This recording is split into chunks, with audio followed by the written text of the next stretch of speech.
Welcome, everybody, to our woman to woman interview. And today's guest, I'm very excited to introduce you to Nichole Jones. Nichole is a mental health therapist and life coach, but she's got a whole other background of things that she's going to share with us. So, Nichole, welcome. And I would love for you to just tell us a little bit about kind of what brought you here today, and especially because this is our woman to woman interview, how you help women specifically. Okay, thanks. Well, first of all, thank you so much, Michelle, for having me. I'm so honored that you reached out. I'm just like, Oh, so glad. so honored. Okay, well, I am a mental health therapist and life coach specializing in women's emotional well-being. So I work with women. So of course, this woman to woman talk is like right up my alley because it's what I do, and it's my passion. It's what I'm studying more and more about, and just helping women, lots of moms, as a therapist and now as a life coach. So that's been a really fun transition. What brings me to my work as a therapist and now as a life coach is, I was working as a therapist with kids when I first started, and that's really common, I think, for people to like dive into the kid thing because they need helpers for children that are having emotional difficulties. And then I had my own kids, and I had pretty intense anxiety and panic postpartum with really terrible intrusive thoughts.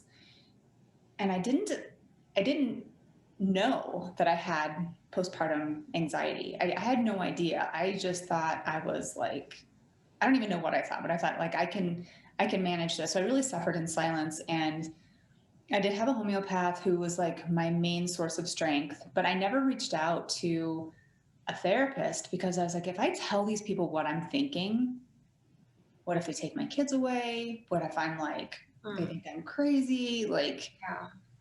so I just really didn't tell anyone about what was happening to me.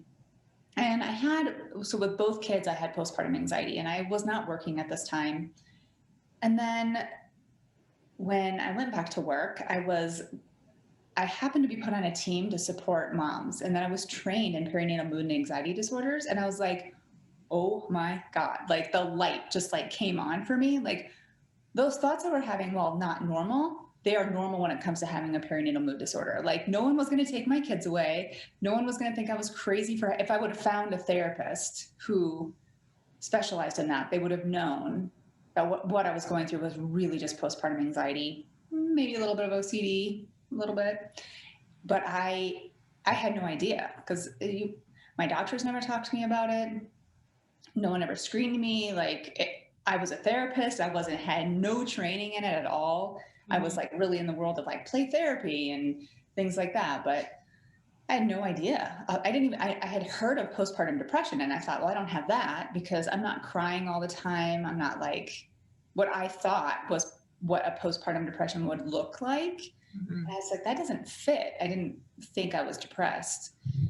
So anyway, I took this training, and the light came on, and I just was so relieved. And I'm like, I'm going to help other women know that they're not alone, know that this is like, well, it's not normal. It's very normal to have intrusive thoughts, to have postpartum depression and anxiety and OCD and bipolar. And postpartum depression is the thing we hear about the most, but there's really a wide array of symptoms that a woman can have in the perinatal period. So you can have symptoms while you're pregnant. You can have symptoms after you're pregnant. You can have symptoms from a loss. Like anytime there's a hormonal fluctuation like you experience with pregnancy, there can be a mood and anxiety disorder that goes along with it. So I just was like, oh my gosh, like I've got to help women not feel so isolated, not feel so alone, and like feel like I didn't want them to feel crazy and afraid to talk about what they're feeling, because I mean, I could have felt so much better more quickly if I would have told someone. Thank God I had my homeopath. I did not tell her everything though. She just kept giving me lots of remedies. And it was like my lifeline. My husband would be even like, you need to take some of your stuff. Like, okay, I do. And I didn't even tell him what I was thinking. Oh, It Nichole, was that's so sad.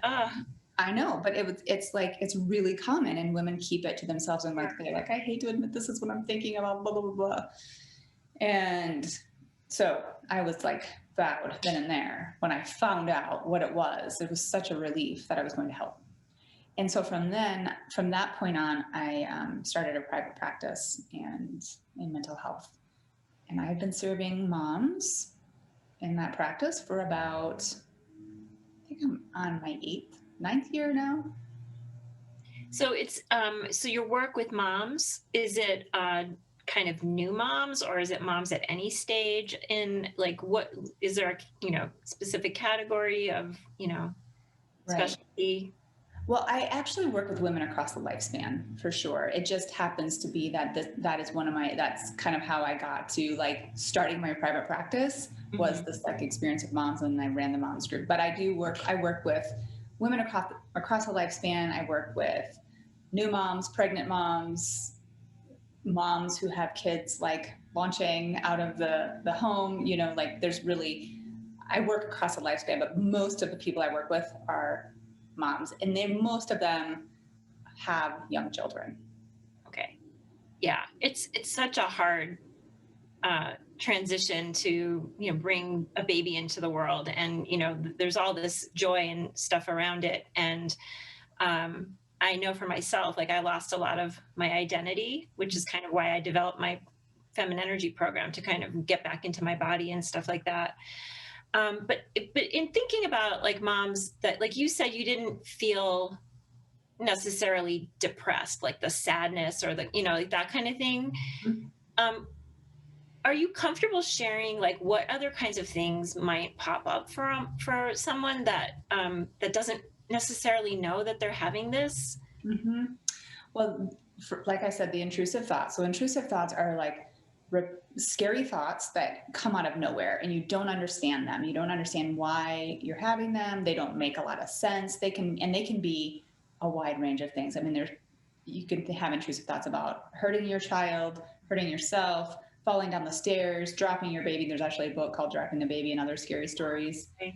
So like there's that, and women don't realize that's part of anxiety. And then, but a big one that people are talking more and more about right now is the postpartum rage. So that is a big symptom of postpartum depression, is the rage and the irritability. I've had moms just be like, I just, like, someone looks at me wrong and I just want to like attack them, just like, and it feels really, really out of control.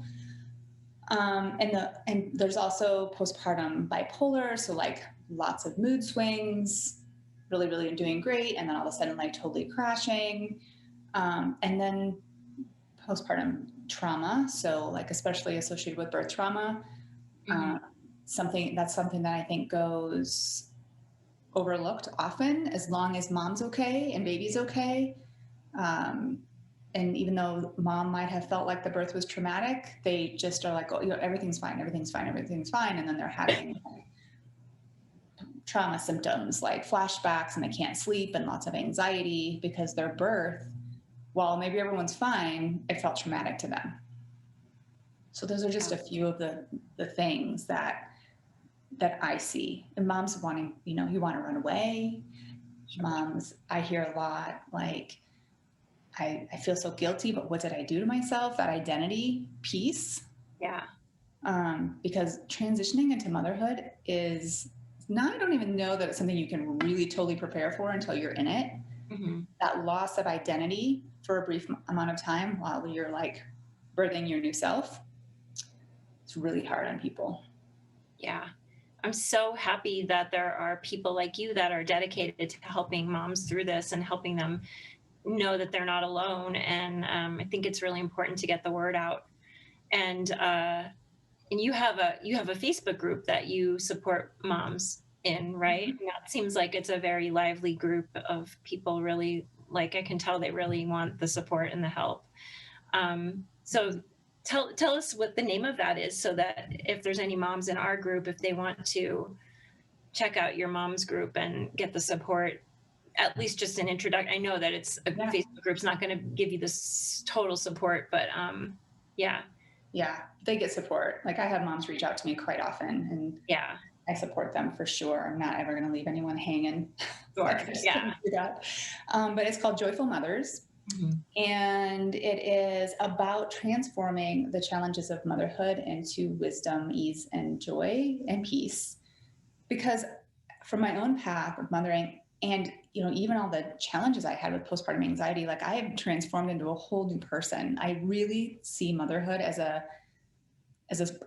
portal for spiritual and personal development. So that's really what the group is all about. Like I ask really challenging questions and try to get women thinking and give them a lot of education about different things. Like this week we're talking about periods, and so we talk like all sorts of stuff. So That's awesome. Yeah. I think we all need support on many different levels for sure. oh my gosh, yes. Totally. So, uh, I want to ask you one more thing about like your background and stuff. So Yeah. you are one of the things that like kind of drew me to you is that you're a yogi, Mhm. and that you have a passion project right now. And so I'd like you to explain what you're doing, and it's just really interesting to me. And then we'll kind of segue into the topic of the month, and we'll talk about that. But first, let's talk about your passion project. Okay. So yes, I am a yogi. Yogi is the love of my life next to my family for sure. It has gotten me, oh my God, I feel almost like, it has gotten me through so much. Like, I don't know what I would have done without actually yoga. My first yoga teacher training I did when my son was 6 months old. And it was like, got me through my postpartum period. That was when I was not telling anyone the crazy thoughts I was having. Mhm. But I did a teacher training and it was amazing. So from that experience, I've become more and more interested in Ayurveda. And so now I'm taking a Ayurvedic wellness coach training through the Shakti School. And it is focused on feminine form energy. So with feminine form medicine, excuse me, it's all about like just understanding the whole person from an Ayurvedic lens, like understanding how we are the way that we are, which I'm already that way, but looking at really like diving deeper in how to treat people from that feminine perspective.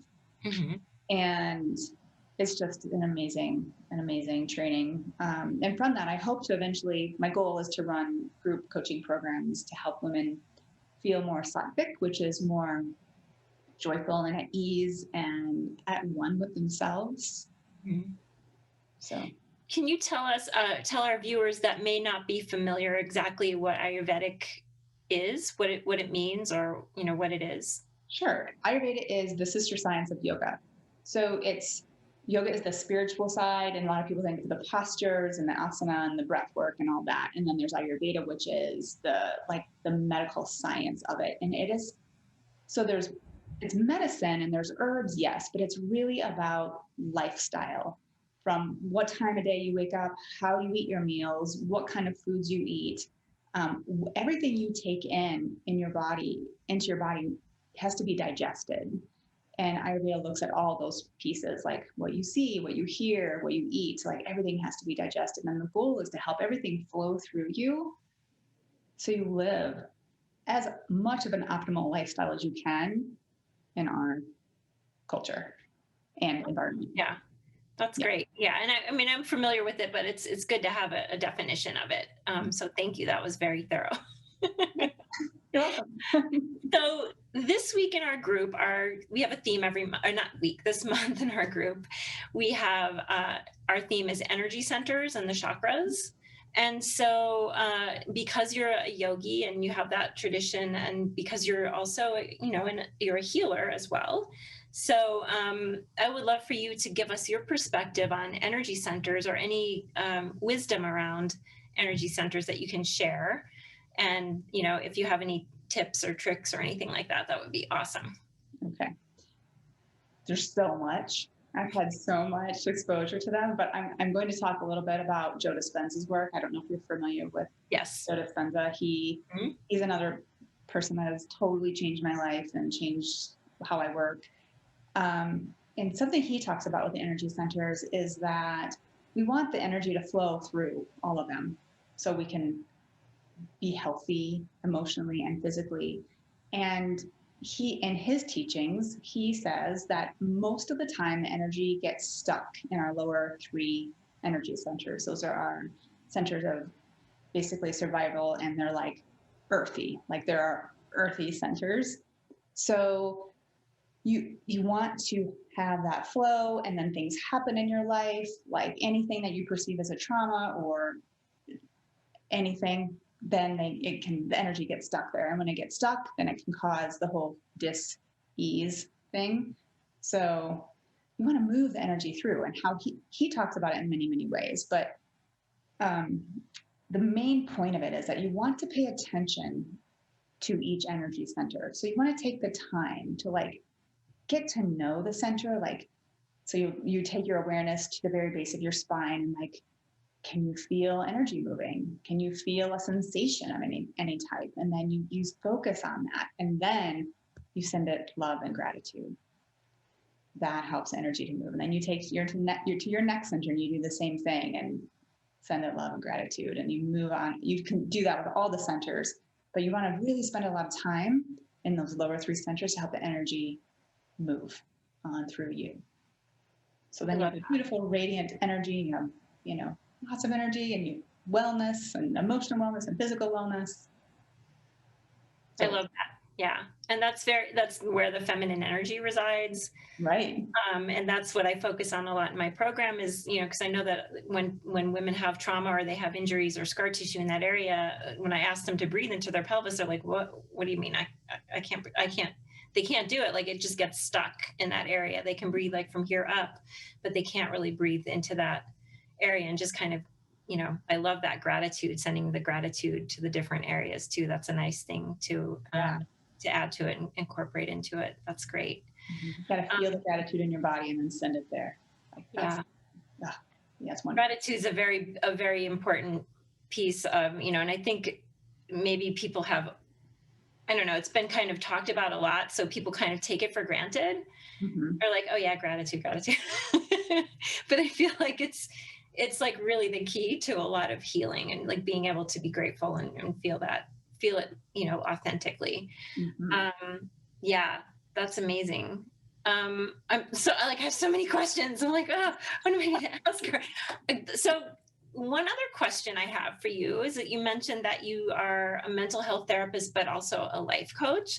Yes. Can you kind of highlight what the difference is between, because people ask me that all the time. They're like, what's the difference between a coach and a therapist? Okay.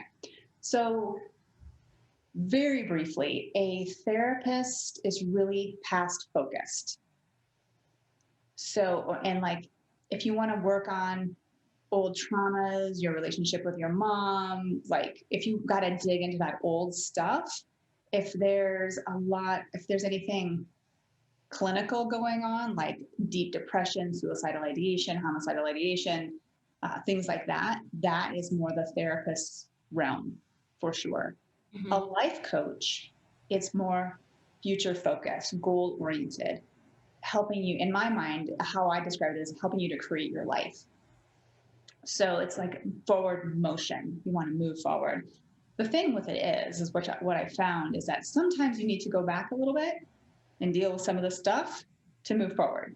Like that's just the way it is. So I feel like as a therapist coach, I'm equipped to kind of deal with that old stuff to help you move forward more easily, because I have that perspective and have worked as a therapist for so long. But that's really the main difference. Is one is more forward focused, mm-hmm. and one past focused, and one's more forward focused.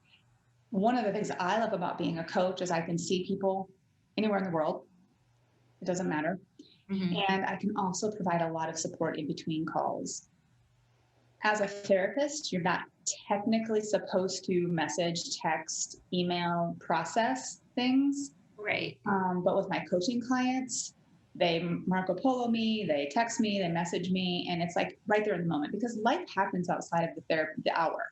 We have weekly coaching calls, but then like it gets real outside of that. And that's when they're like, okay, I just had and then I can, if I'm do my best to be available, but that to me is my favorite part of being a coach, is that I can be there for them in that moment, or as close to that moment as possible, but rather than like being like, we had our session yesterday and I'll talk to you again next week. And then by then they're like, yeah. Oh, I totally get that, because I've had both therapy and coaching, and although the therapy was very helpful, the coaching was much more helpful to me. Yeah, Mm. for sure. Yeah, I It's love nice having that a you coach. can integrate both of, your training in both sides of it so that you can really, if someone needs the more of the therapy part of it, then you can integrate that. One of the other things that we didn't talk about is that you use a lot of different techniques with your clients, Mhm. and you use brain spotting, which I'm very fascinated by. And I had a few sessions with you, and I was like, this is the bomb. Can you explain? And I tell a lot of my clients about it, and they're like, what is it? I'm like, I don't know. You look and you listen. I can't really Yes. explain it. So I would love for you to explain it because I think it's just really, it's so fascinating. And my body really responds to it big time. So, Yeah, it is so fascinating. And I think I told you once that we have like our Rocky Mountain Brain Spotting Institute has a PT on our board and she uses it in with yeah, her. I'd like to learn that, I think. Yeah. Yeah, it's so what it is it's a brain body based intervention. So why it works with me so well is because you go into the body, which I love as a yogi and someone who is a meditator and mindfulness. Like so, all of our stuff is held in the body. And with brain spotting, you go into the body, but you also have the spot. So the brain spot is where you look affects how you feel. So next time you're having a conversation with someone, notice where their eyes go. Like my thinking spot is off to the left, like off to my left. I'm always there when I'm like thinking. But when you're talking with someone, just notice where their eyes go. That's their brain spot. Like it's as simple as that. But I have like my big long wands that we use to help find the brain spot. I think you probably know the wand. Mhm. Um, so the brain body based intervention, we can process anything with it. It helps to clear out whatever it is that you've experienced during your life that is causing you to not live as optimally as you can. So, like basically clearing out those lower energy centers, right? Any life experience that feels traumatic. Um, so you're listening to bilateral sounds. You talk to me about what's going on. I notice where your eyes are going. And I say, how do you feel in your, what are you noticing in your body? And a lot of times it's like, oh, I feel tension in my chest or my jaw or my shoulders or anywhere. You can feel it anywhere in your body. And then I just have them look at the spot and feel into the body. Let's just see what happens as you pay attention to your body and your eyes are off to your right. And then things start moving. And sometimes bodies start moving. Yeah. Mine does. Like I'm like all over the place, but Yeah. it's pretty profound. Like when you hit that spot and you're like, whoa, like you just get hit with like a wave of emotions and anxiety. And like, well, for me, that's one of the spots that we uncovered together. Like really hit me hard, and I was like, this is so powerful. It's such good work. So I just wanted to bring that to the forefront. So It's powerful. I mean, it's really powerful for clearing things out. And I also use it in coaching as a mhm, forward focused thing. So it's like, how do you want to feel in your life? Where do you feel that in your body? Let's take mhm, your eyes there mhm. and go that way. So like I use it in both ways. Perfect. Can you do that remotely? Yeah. Oh yeah. Yeah. I've had to do a really great job brain spotting the past however many months it's been Yeah. online. Like I've done a great job online brain spotting for over a year now. Awesome. Such Mhm. good stuff. Such good stuff, Nichole. Can you is there anything before cuz we're getting close to the end of our interview, is there anything any message that you have for women who are struggling with postpartum stuff or any kind of struggles that they're feeling lonely about, or they're feeling like they're not sure what to Mhm. do, or any other advice that you have like in closing? Okay.